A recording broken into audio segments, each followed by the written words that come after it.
My next guest tells the story of painful loss and trauma that goes down through generations. Feeding Ghosts is Tessa Hulls' first book. It's also a graphic memoir that tells how her mother and grandmother went through China's Cultural Revolution.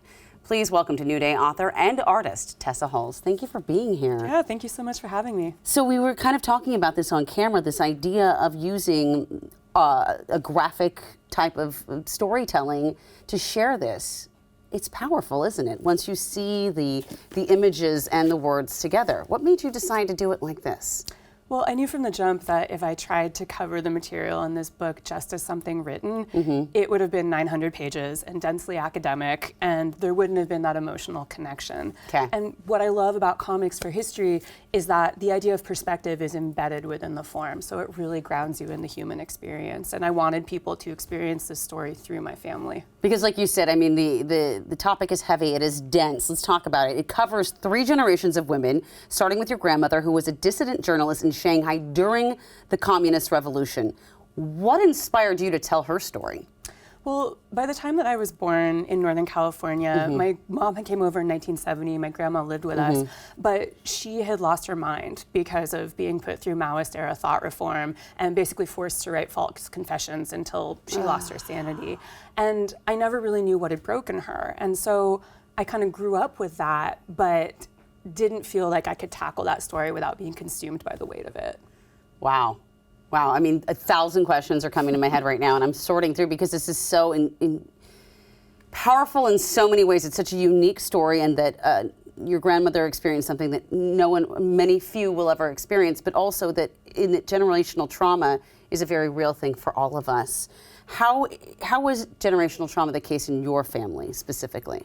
I think in my case, it was very literal. My grandmother spent the rest of her life endlessly rewriting the story of her past, and she wouldn't even stop to eat or drink. She just sat at a desk trying to reclaim what had happened to her. And that's why I felt, as the generation born with enough privilege and freedom to make a really different set of choices, I needed to use my skill set as a writer and artist to effectively finish the story that had broken her. And so this story eventually took you to China to research. You took multiple trips to China to research. Without being able to speak the language, how did you communicate? Well, at first, so my mom and grandma had to flee to Hong Kong after the communist takeover. And because of that, I did my first research trip in Hong Kong because one of the bittersweet benefits of a colonial government is that the documents that I was looking for from the mental institution my grandmother was in, a lot of that was in English. Yeah. And then I did put myself through a pretty masochistic deep dive to learn some Mandarin so I could at least converse on the level of being able to navigate. But you know, I knew that I was never going to be able to really do archival research in written Chinese, but also with revisionist history, I wouldn't have been able to trust it. Where would you have found? Yeah. Truly. I mean, I know it's still very oppressive. Was it hard to get folks to speak with you?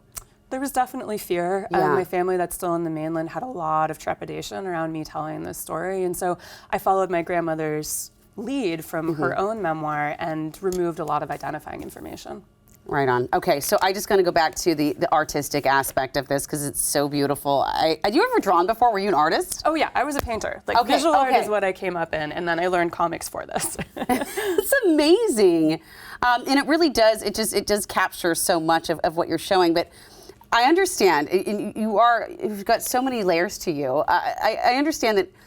You said something, I heard in an interview in the past about being in certain places, sparse places like the Arctic, Antarctica is a very creative space. And you were a DJ there. Can you tell us how all of this relates? Well, in response to my family's darkness, I ran at the first moment I could and became a cowboy. So, you know, someone beholden only to my own independence, wanted to see the most remote places I could. And so you can't get further away than Antarctica. Yep. So I got a job working as a cook. That's another story. Talk about that in the book. Okay. That happened because of playing college rugby and accidentally starting a pie catering company. Anyways, led me to Antarctica. And down there, everyone has to create their own entertainment. So there's a little room full of about 20,000 vinyl records, all pressed for play on military bases. And you can be a volunteer DJ. And so I ran a show called Poor Life Decisions on ICE 104.5, and I just lived in that room, and that's where I fell in love with high 40s cowboy ballads. Oh my gosh, ICE 104.5. I want a t-shirt, A. B, that is so cool. So you actually, because I'm assuming if it's a military record, there's not a lot of labels, it doesn't tell you what's, so you just throw on a record and you were like. Well, there's actually an analog card catalog. And so everything's just in manila sleeves. There's no art. It's all pressed by the Armed Forces radio and TV services. And it's the most incredible thing I've ever found. Thank you for sharing your fascinating stories here with us today on the show and in this beautiful book, Feeding Ghosts, a graphic memoir. It's an incredible thing. It's an incredible experience. So I appreciate you sharing this. And if you'd like to hear more from Tessa, she has a book event tonight, April 23rd at Elliott Bay Book Company. Go check it out.